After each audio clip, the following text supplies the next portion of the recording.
of a potential new coal-fired power station, and they're trying to market this and say that it's clean coal.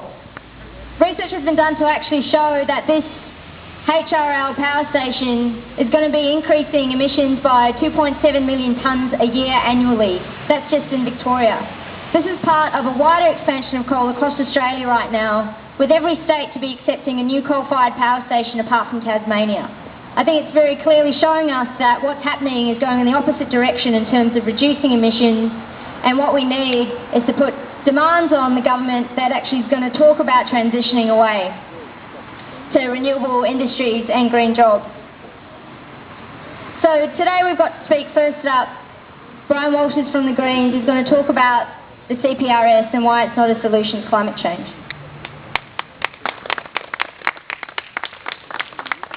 Well, it's great to have you all here, and I say all because it's great also to have our numbers augmented with the Victoria Police, who brought along the equine support.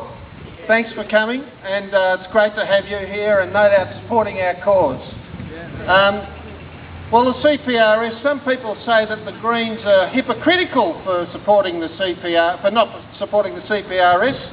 They say, well, look, this scheme is a step in the right direction. It's better than nothing. We ought to at least support that. The carbon pollution reduction scheme, or the continued polluting regardless scheme, is worse than nothing at all, and it will not be supported by the Greens at any time, not in this form. First thing we've got to say about the scheme is, of course, and we all know, the targets. They're scandalous, and that's because they've been set by polluters, not by scientists.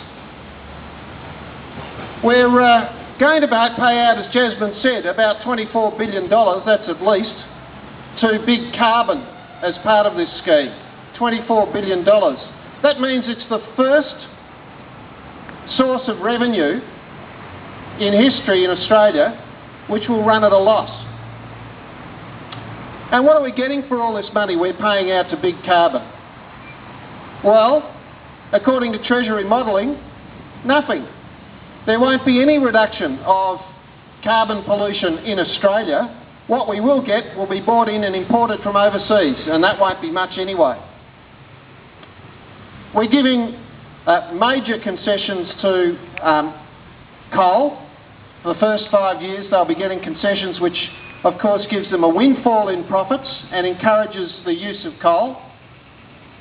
The energy intensive trade exposed industries will get far more. They get 25% free permits. This is industries like aluminium smelting, 25% free permits, going up to 45% in 2020. In other words, we are actually encouraging the expansion of major carbon pollution by this scheme. Corporate welfare. Exact opposite of what we want to achieve. Now look, one of the things about this scheme, which I'm not sure has had much coverage, but in my view is the worst part of the scheme, is that it makes it impossible for future governments to ratchet up the targets. And that's because under a section of the legislation,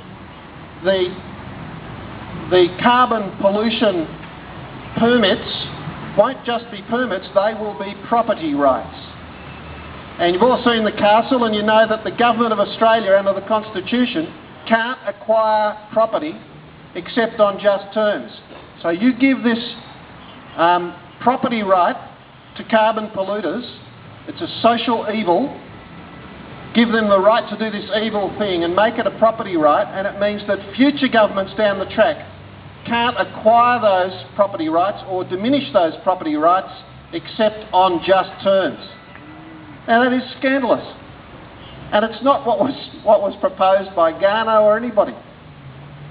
And we're left with a scheme that will make things worse, and it will not be supported by the Greens. Now they're digging a hole. They're digging it deeper, and they won't stop digging, and they can't get out of it. Now, they want to take us down into the graveyard caused by their coal mines, and they're happy about that so long as they can clutch onto their riches on the way down. The climate crisis is the great moral challenge of our age, Kevin Rudd, just up the road today. It is. And we need some leadership to confront it. And leadership is not doing no more and no less than other countries are doing, and in fact we're doing less. The solutions are available and they are inspiring. We owe it to our children and to the planet to adopt those solutions. Thank you.